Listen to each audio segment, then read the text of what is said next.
and the Haberman Institute.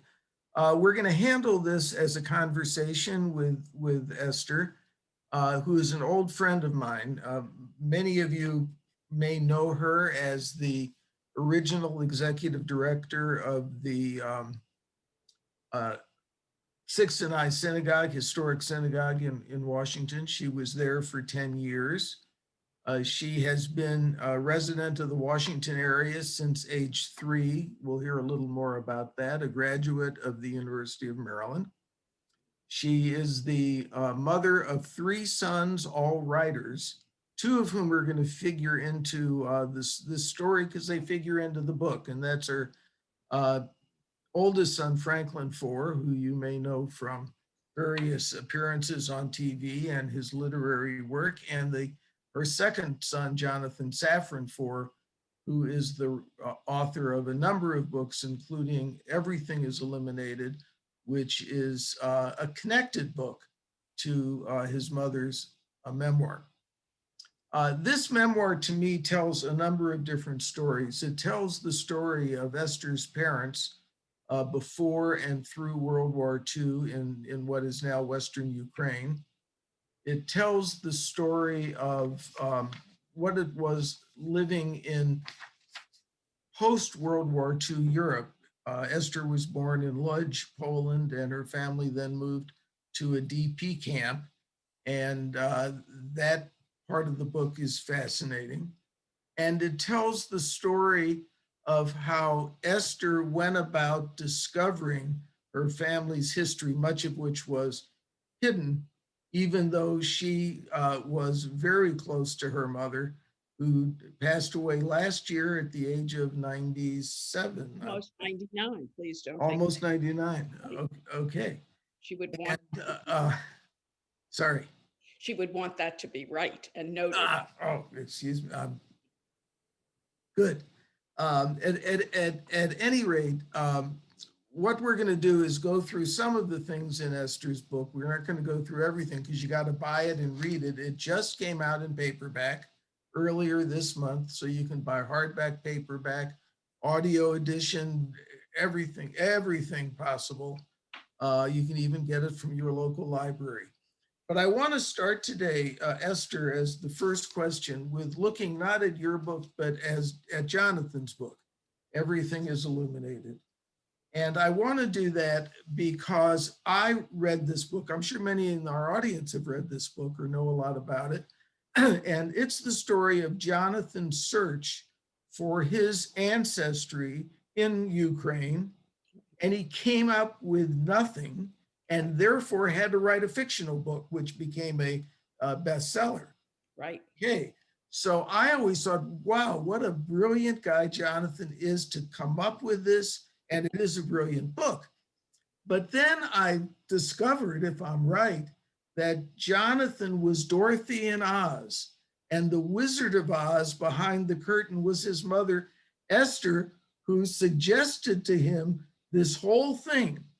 So Esther, let's start by talking about your relationship to Everything is Illuminated before, during, and after. Terrific. First of all, I want to thank you all for having me.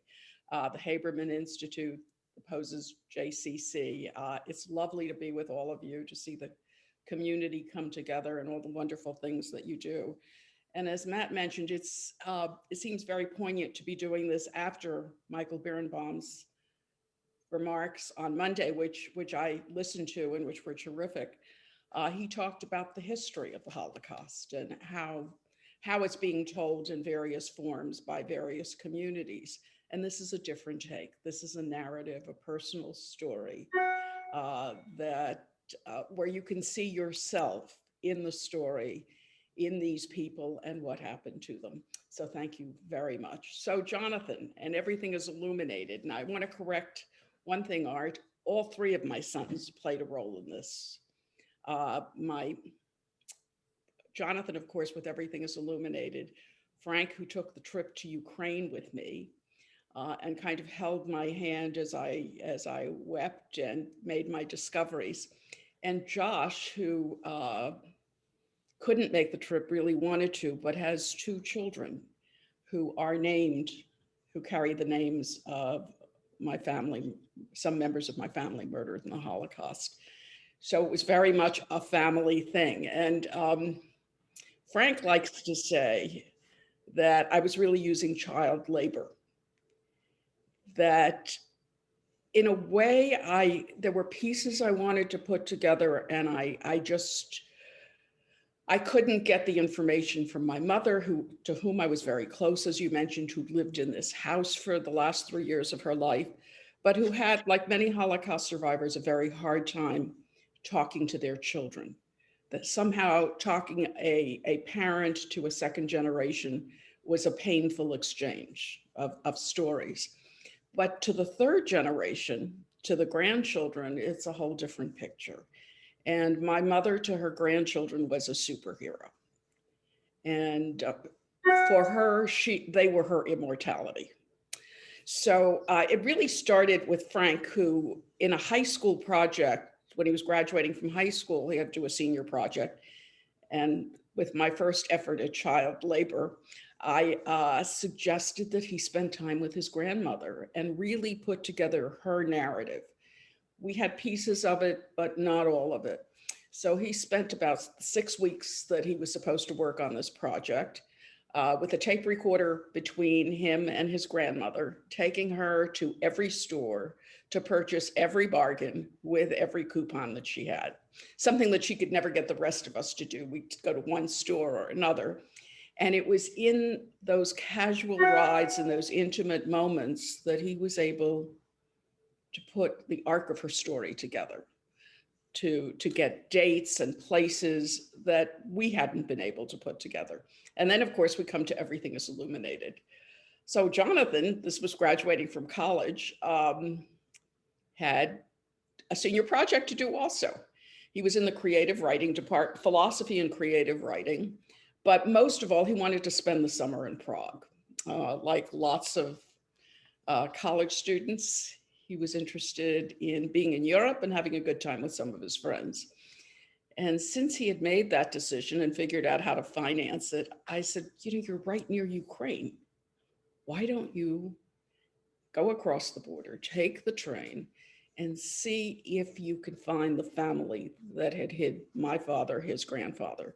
We always had this tiny picture of my father, another man, and 2 women. And my mother had always told us that this was a precious picture that my father had saved.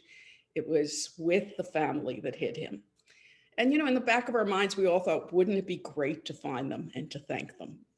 But nobody ever imagined that we could do it.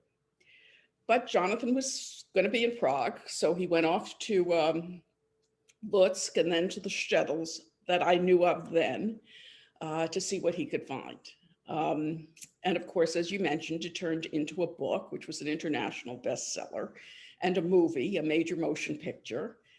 And as a result of that, I would get calls from people, instead of saying, how terrific that your son has just written a bestseller, they would say, I can't believe what he said about the shtetls that my family came from. That, the people have these beautiful images of these shtetls, of kind of Fiddler on the Roof life. And here Jonathan was writing as a 20-something, magical realism that included things like sex that, they didn't really want to hear about. Honestly, as a mother, it was a little hard to read that book the first time I read it. But these people came out of the woodwork.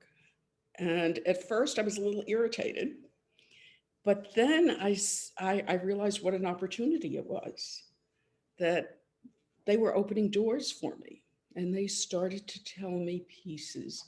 Nobody had a whole story, but I met someone who knew my father's first wife and gave me her name. I learned that you don't talk about people with a first and last name. You don't ask for Art Hessel, for example. I was asking for Louis Safran when I talked to survivors. And then I'd use my father's Yiddish name, Label Safran. But in fact, what people wanted to hear, what they knew people as, is by nicknames. Everybody had a nickname. And I didn't know what my father's nickname was until I met some guy in Haifa. And I said, you must have known him. He lived here, you lived there. And he goes, label from Leashed. And that was another pivotal moment when he told me my father was actually living in a different shtetl than the one his mother had lived in and the one he was raised in. So because of Jonathan's book, these pieces came together. And by the way, as far as I know, this is the first time a book of fiction preceded the real story, which is kind of interesting. And in fact, as I tried to look up these shtetls, I often found people writing about Jonathan and the fictional shtetl instead of the real one that I was going to. So these pieces started to come together. It was just kind of miraculous, and it was piecemeal. It was a snippet here. It was serendipitous. I didn't have a master plan. Sure, I scoured databases, but I would just, whenever I would meet people or they would give me a piece of information, I just kind of categorize it in the back of my head. And in fact, there were people who came to Jonathan, but once he's finished with a project, and I think this applies to a lot of us, he's ready to move on. So if he got anything, he'd pass it on to me and say, I'm done with this, your turn. And it just reached a point where it was time for me to do this. It was time for me to put these crumbs together and to take the trip and to see what I could find. And in fact, as I look back on it, I think in many ways, I didn't have the courage to do it. I was getting my children to do things that I didn't have the courage to do myself. But I must say they did a better job than I did. So that's the relationship of the two. And there are people now writing about the relationship of the two and what this means and how do you analyze all of this. So you knew your mother a long time. Your mother's history was that your mother and your father came from different locations within the same general area. They lived close to each other, but they met after the war, not before or during the war. Your mother's story, and I knew your mother, obviously, your mother's story is a fascinating story because she went on foot east into the Soviet Union. Your father's story was a little different, and he was for part of the time hidden by a family. Your father had passed away when you were quite young. Your mother lived a long life. How much did you know before you got into all these intricate details and decided you were ready to take the trip to Ukraine? How much did you know about each of their stories, and how well did you know what holes you needed to try to fill in? So I knew very little about my father's story.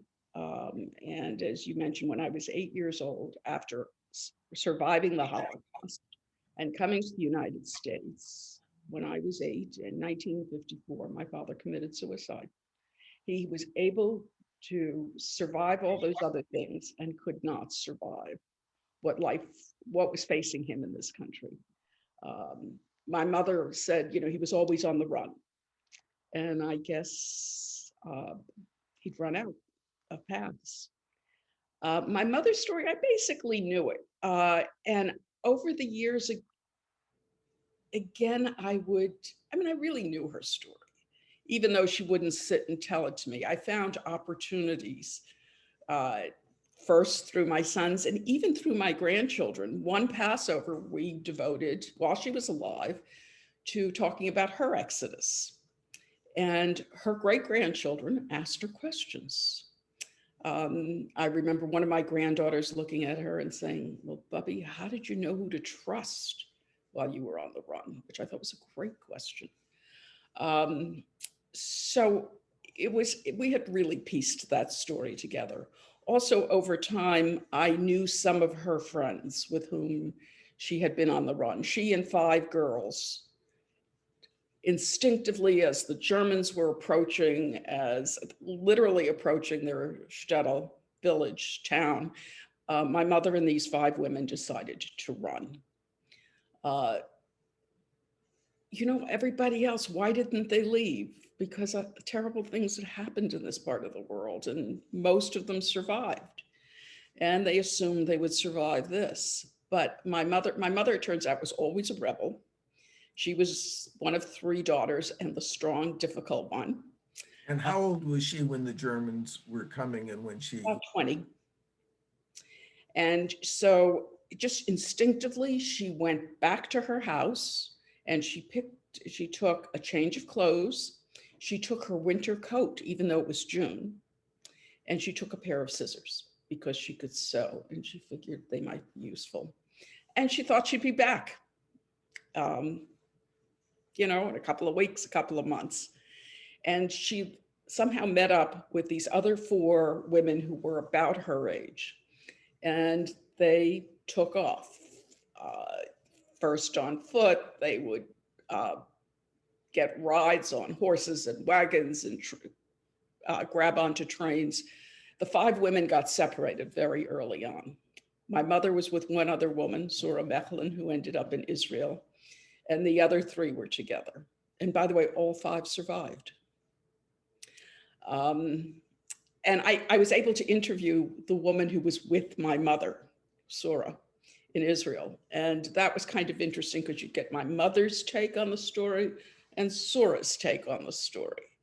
And Sura told me about the mother that I knew very well. She said she was always the boss, that if there were, 5 grains of rice to cook in a soup, she said, your mother would tell us we're going to save 2 because we're going to need something later to figure out how to get new clothes for when we go home and see our family. And that was the mother I knew very, very well.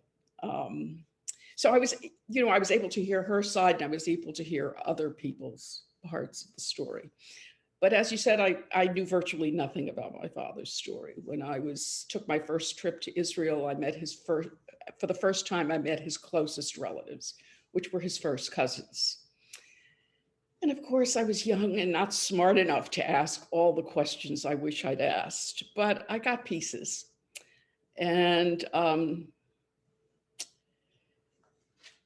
what was the last part of your question, Art? Did you know what holes you were looking for? Yes. Well, so the holes, Yeah. big holes. First of all, before I went, a friend of ours took Frank and I to lunch and said, I just want to manage your expectations. He said, I went to my shtetls, my family shtetls. I breathed the air. I walked the dirt roads. And that was great. And that was very fulfilling. And he was trying to tell us that's probably all you're going to find. The big hole, of course, was the picture I had of my father with these people who saved his life. We don't know for how long. It could have been weeks, it could have been months, it could have been a lot longer. But he hid in a house with a man who risked his life and the life of his family and his 4 children to hide my father. And late in life, I learned that I had a half sister. And this just came out. My mother would give me pieces of the story when she was ready to. And she just accidentally mentioned my father had a wife and a child before the war, which I had no idea about. So, of course, I scoured all the databases. I looked for the name of my half sibling, this nothing. And I talked to my father's cousins and said, surely you must remember the name of this child. And honestly, the answer I got was there were a lot of babies murdered, and we can't remember all the names. And I want to add that my family wasn't killed in concentration camps. That's the usual image of the Holocaust. My family lived in what was Eastern Poland, Western Ukraine, where somewhere over 1.5 million Jews were killed in the Holocaust by bullets, bullet by bullet, person by person. Except it wasn't actually person by person. They would kill the mothers who were holding babies, but they wouldn't waste a bullet on the child. And so I've heard from witnesses and read that these graves moved for days afterwards. And my half sister was in one of those graves. So that the two missing pieces, the two big pieces that I thought I would never find, but I thought would be miraculous, were the something about my sibling and this family that hid my father, to somehow say thank you, that we're alive today because of you. So those were the two big pieces. So it took you a while to get up, as you say, the courage to go to the shtetls and to visit Ukraine, but you went through a lot of preparation, not only looking at the databases, but you traveled to Israel, you traveled to Brazil, you hired somebody who was a former FBI photographic analyst. That was that. Talk a little about your preparation, and then we'll get into the trip itself. Okay, so well, the preparation, yeah, I scour databases, and that's what we all do. And there's new information that's coming online even now. My trips to Israel and Brazil weren't specifically for this, but whenever I took one of those trips, actually, those trips were because I was a babysitter to Jonathan's young son, and he was promoting Everything is Illuminated. So that, of course, generated more information. In Brazil, my mother would give me instructions. My mother was the boss until her last day. And you had family in Brazil. I have family. I have a large family in Brazil, but they're on my mother's side. But my mother said, you know, your father's partners are in Brazil. They're in Rio. Why don't you contact them? And it just so happened that we were staying in a hotel. So one of them owned one of the largest jewelry chains in Brazil. It's called Natan. And you know, to satisfy my mother, I went into to one of the stores that was in the hotel we were staying in, and I said, "Is Natan here?" And they said, "No, of course not. He's in the main office." I said, "Well, could you tell him that I am trying to contact him?" And the person in the store called immediately, and he said, "I'm sending a car." And Natan immediately sent a chauffeured car with his brother in it to bring Bert and I, once I got permission to leave this precious grandson in the hands of his parents and to get time off, to take us to headquarters. And they were my father's partners. Their cousin was married to my aunt. They had so much information. By the way, the first thing that Natan said when he looked at us, you know, we were in Brazil, we were told to wear no jewelry. So we each had a Swatch watch, and he looks at us and he goes, "Schmatas." And he calls somebody, he said, "Get some good watches for these people." And so Bert and I got Natan watches. They were your father's partners after the war After the war, in Lodz, right? in Lodz. Lodz was kind of the gathering place for Jews. Warsaw had been totally destroyed in the war. And the Jews coming, I get my directions mixed up, from the east trying to go west, Lodz became kind of a crossroads in Poland because it was the largest city that you could link up with people. And when you go to Lodz, you'd look for either landsmen or family, and they were landsmen. And they went into this business with my father, which my mother always described as kind of a bar or a deli, but his partner, and this was one of the blessings, Natan's brother, Itzhak, had a photographic memory. So he was able to tell me the address of the store, of the business. I could look it up on Google. I could see it. It's, by the way, in the building that Arthur Rubenstein was born in. I'd look at the pictures, and they matched the pictures I had of my father outside this business. But Itzhak said, it wasn't a bar or a deli. Yes, we'd give free drinks to the army or police, but we were changing money. That people coming through Lodz from various parts of the world, going to other parts of the world, were trying to change currencies. And my father and Itzhak and Natan would, in their head, try to figure out what the exchange rate was and go in the back room and make the deal. And my mother even told me a story that at one point, I've got to believe it's long before I was born, or she was pregnant, that my father gave her instructions to go to Kiev and with some currency to change into gold. And that she went on a train, she had the money around her belt, and some guy on the train was trying to pick her up. And her great fear was that he would touch her and realize that she had this money belt around her. But she made it, she made the transaction, she came back, she was fearless. Um, so, I took those pieces of information, but I ultimately had to go to Ukraine with what I had. And I guess you can almost, Frank was a journalist, so he understands how to put a story together. I'll give him some credit for this. And I'd worked in politics and understood how to advance a trip, that you don't just go, that you try to figure everything out before. So I hired a young woman in Ukraine. I interviewed a lot of people. There are a lot of professional Jewish genealogists in that part of the world. And I interviewed some of them that are very well known.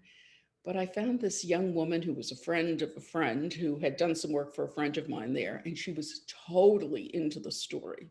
And I hired her as my fixer, which is what a journalist has. You have a fixer who sets up the story before you go so that you're ready to find whatever it is you're looking for. Her name was Anna. By the way, all the key women in my story in Ukraine were Annas, and the men were all Ivans. It was really kind of incredible. But this is Anna, and I gave them all nicknames, like my father's landsman. She was Anna the translator. There was Anna the teacher and Anna the old lady. But Anna the translator took this picture that I scanned and sent her of my father with this family, and also with the new information that I had, including the name of the shtetl where he was actually living when the war broke out, not Trochenbrod, where his mother lived and where he'd grown up. And Anna went there, showed the picture around, and somebody said, "Oh, sure, that's Label and David. Label was hiding in David's house." And then she went to the house, my Anna, the translator, and she found pictures hanging in the house that she thought matched the people in my father's picture. She did the most amazing advance work. She also went and met with each of the grandchildren that was alive in their own shtetls to see what they knew and what they had heard. And she ended up, when Frank and I arrived in Lvov, Frank said to her, "Do you think this is really them?" And she said, 90%. And so he, being a journalist, said, "Well, why only 90%? And she said, "Because the last 10% is up to you." And I will tell you that when we went to, so I'll go back to the FBI agent. I'm now that I'm going to leave no stone unturned. And I was talking to a friend of mine who was a lawyer, I'd show the picture to lots of people. I'm sorry I didn't show it to you, Art, but that was before we became really good friends. And I'd show the picture to people and say, "Well, what do you think?" And I'd show the pictures that Anna had sent me. She made copies of pictures they had hanging. And a friend of mine who is an attorney and done lots of major cases said, "I know some guys who were former FBI agents. Why don't you have them look at the pictures?" And I thought, heck, I'm going all the way to Ukraine. I'm going to do that one too. And I called the guy and he said, "You're wasting your money. I'm $250 an hour." By the way, that was a long time ago. And he said, "I'm not going to be able to make a positive identification." But I said, "You know what? I'm going to come anyway." And I went to meet with him in Manassas, Virginia, in this office with other former FBI agents where they have their cases, their victories up as trophies on the wall. And he was, by the way, involved with the Silence of the Lamb investigation and discovery. And he had all sorts of amazing stories to tell me. He looked at my pictures. We spent the hour. We spent my $250. He showed me how to look at them through these crosshairs, how to measure distances. And at the end of the hour, he said, I can't tell you it's them. But he said, I can't tell you it's not them.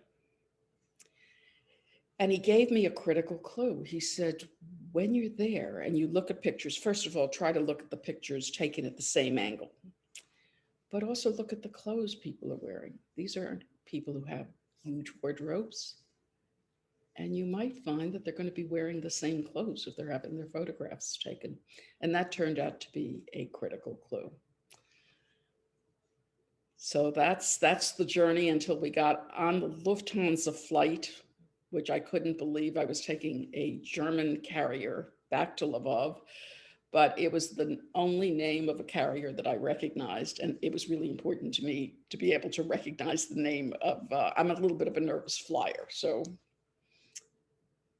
we were off to Lvov, Lviv, Lemberg. That's another whole story.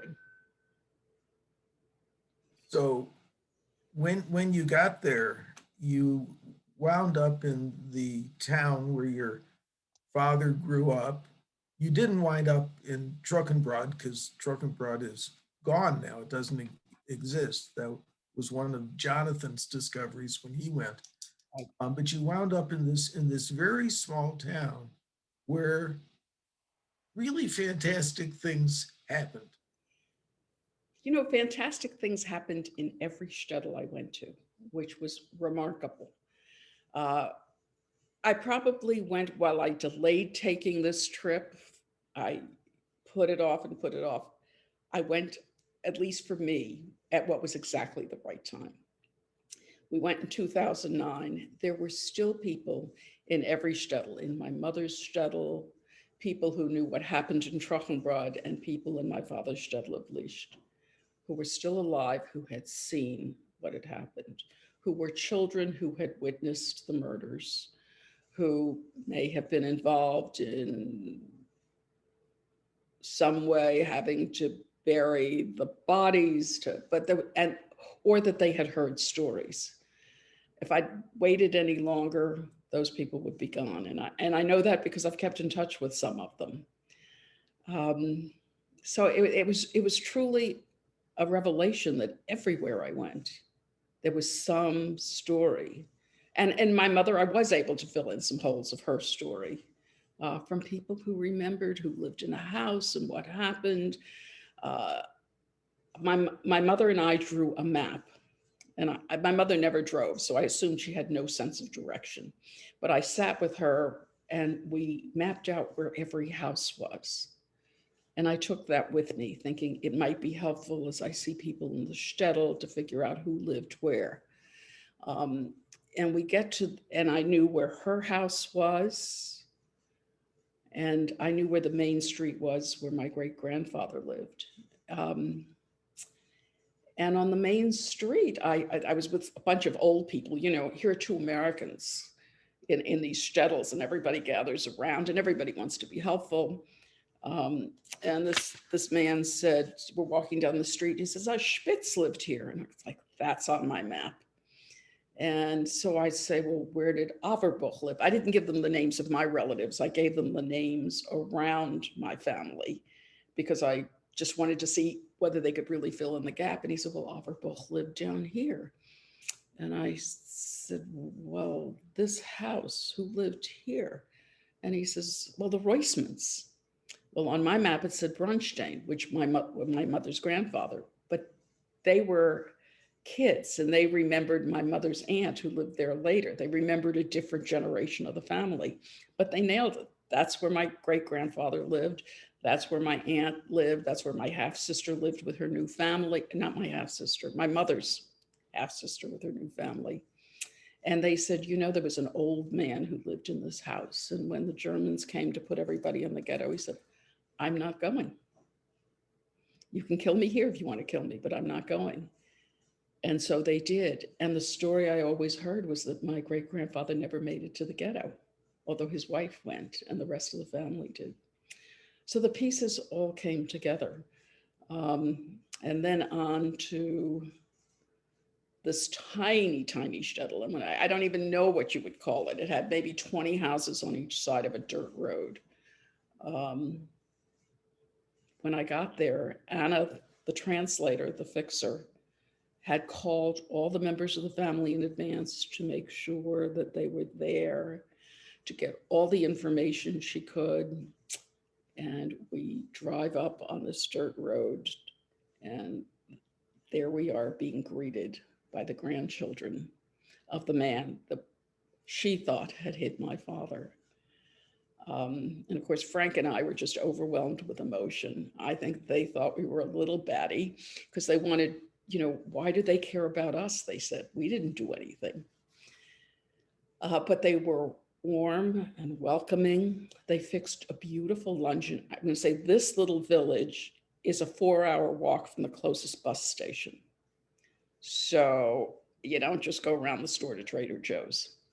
They fixed a vegetarian lunch. Somebody, I don't know whether it was Anna, my fixer, who had said, these people kosher, not really kosher, but that we wouldn't eat high trafe, and they fixed a beautiful vegetarian lunch for us.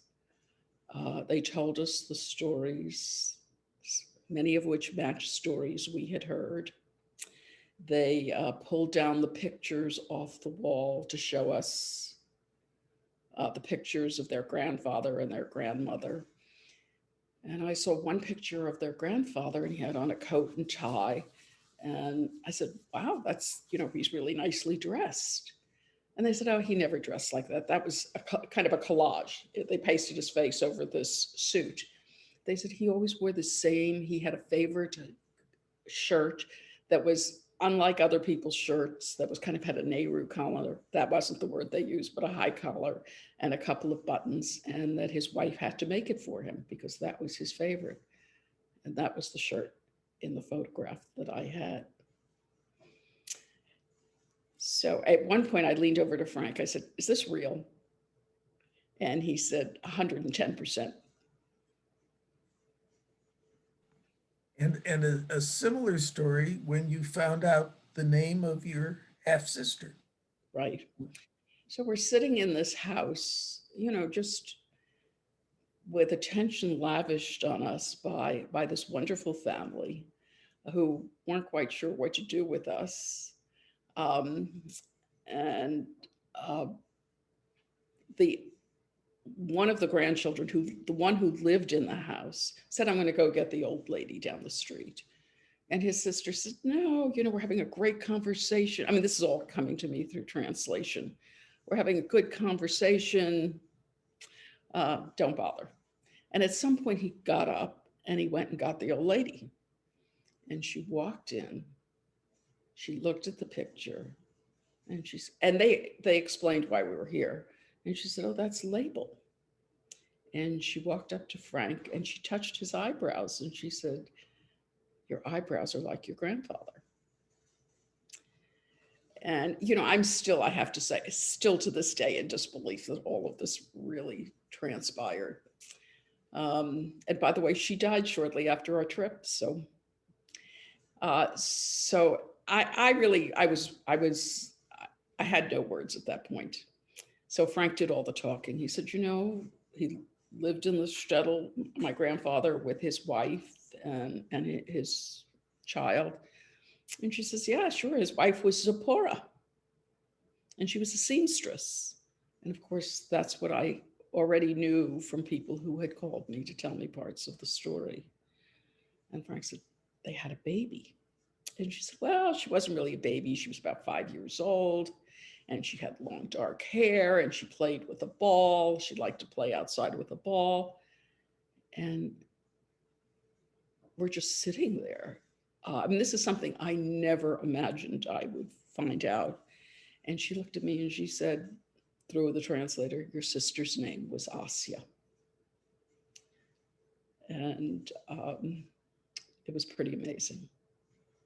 And when I talk about my 3 sons, our youngest son, Josh, who has our 2 youngest grandchildren, when his daughter, my granddaughter, who's almost 4, was born, he called us in the middle of the night to tell us that we had this beautiful new granddaughter. And he said, "Can I talk to you in the morning?"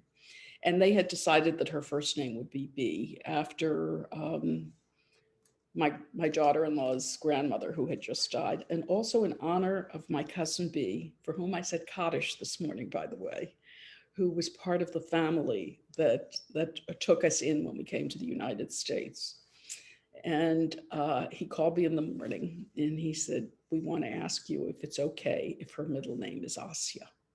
Of course, I broke down in tears.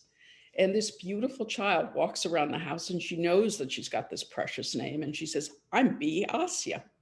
And so each of the boys played a role in this trip and in the story. And now I have these beautiful grandchildren who will continue to play a role in it. And I'll tell you just a last B story, since we're on B, and you can never say too much about your grandchild, right, Art? So while she was here, they were here for Pesach for 8 or 9 days. I was exhausted. I took her to the bookstore to get something for her. And then I took her upstairs and I said, "Grandma's book is in the bookstore." And she looks at me and she says, "I'm in that book." And I said, "You are." And she was able to, and she can't really read, but she flipped through it and she found her name on the family tree. And she says, "There I am." And so ultimately, that's why I wrote the book. Switching for a little while, little different topic. When you went to these towns, the way you described them, one thing surprised me. I understood your physical descriptions, which you can talk a little about, but you described some of the people you met as being very sophisticated and modern and wearing city type clothes. It didn't look like this was a group of Polish peasants or No, Ukrainian. so I think what you're thinking of is there's a picture, I hope I included in the book. I don't know if I did. Uh, I'm probably it didn't make it in. My editor didn't want too many pictures. Didn't make it. Uh, I have a picture of my great grandmother, of two of my great aunts, and my mother's sister walking down the streets of Kolk, and they looked as though they could have been going to Paris. I met a lot of peasants in these villages, but my great grandfather traveled to the U.S. a lot. He was an importer exporter of mushrooms and bristles for brushes, and when I look at that picture, I see people who are very modern and very sophisticated. The people I met were wonderful people, but village people. I met the teacher in Kolki, the high school teacher, and she was very knowledgeable, had a lot of information. And she was also crafty. And every time I'd say, "Oh, that's so lovely," I'm trying to pay her compliments, she'd say, "Here, take it." But they weren't all that sophisticated. One of the things you talked about was your collection of various things on various trips. I know you have a lot of glasswork that you've collected around the world, but you also have a collection of dirt. Is, Right. is that accurate? How many people on this call have a collection of dirt in their house? Well, honestly, in dirt, some of those things I've collected on trips with you, by the way, which horrifies my husband, because when we were in Sardis, Turkey, and in the oldest synagogue, there were some loose little marbles, and I picked them up, and my husband's like, "Please, we're going to be crossing international borders. Don't do it." So I had to wait till he turned around. But behind me are some of those jars. They're also in other rooms in the house, and they're all neatly put together, look like an art installation. But when I went to Ukraine, I mean, what do you bring back from Ukraine? What do I bring back from these villages? So I brought back dirt from each of the mass graves. and also the leaves of a pear tree that were in the backyard of the house that my father had lived in. And I was told it was the only thing that was still alive, that the village had been burned, but the pear tree had survived. So standing in front of these Ukrainians, I'm pulling leaves off this pear tree, much to the horror of my son. But I don't know if I'm ever going to go back. And those leaves are amongst the things in those jars, as are the tiles from Sardis, as are things like when my grandson Leo went to Israel for the first time as a 4-year-old. The kids all know my collection. So he brought me back sand from the beach from his first trip. And that's on that wall too. So it's a little bit like the book. It's about tragedy. And I used to say tragedy and triumph, but I don't think that's right. It's tragedy and gratitude. And you had brought back some dirt from your mother's hometown of Colgate, Right. which actually you then were able to utilize. Yes, when my mother died on December 18th, 2018, which we all thought was so poignant. This woman who was the ultimate survivor. One of my daughter-in-laws immediately, she said, "Bubby died on the 18th day of 2018. That's amazing." When we buried her, I remembered the night before that I had dirt from the mass grave that her mother and her sisters were in. So I brought that with me to the funeral and poured that into her grave. And one of her regrets until she died was that she never really said goodbye to her mother. So I was able to mingle those stories.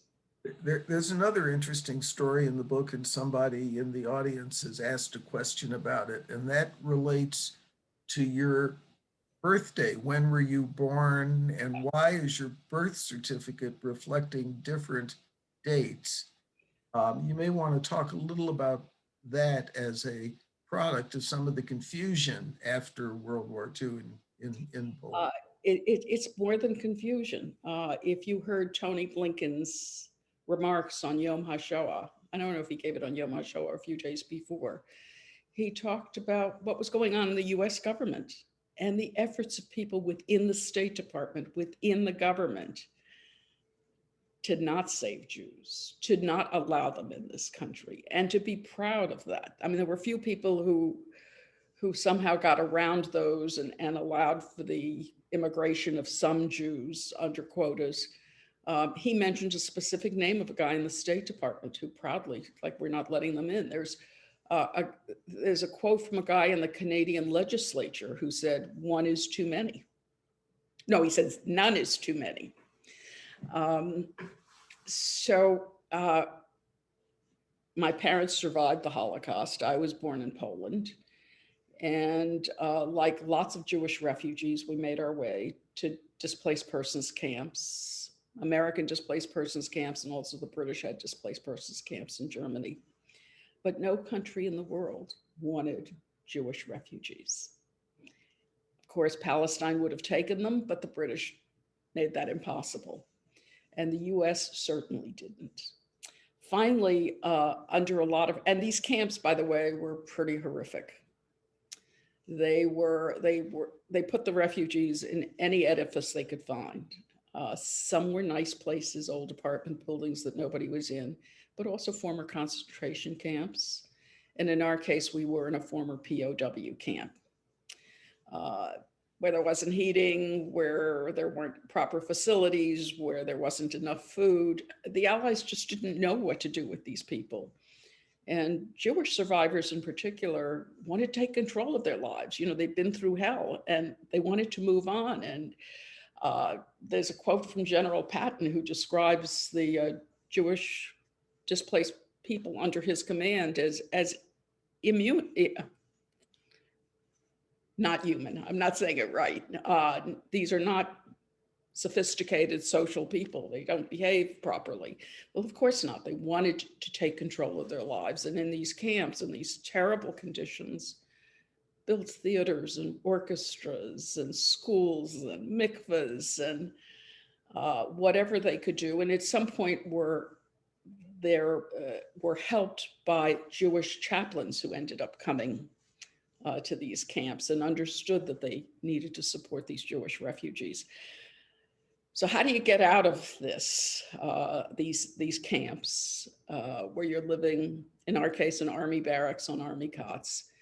The United States finally, under pressure, Congress passed the 1948 DP Immigration Act to allow 200,000 displaced persons into the United States.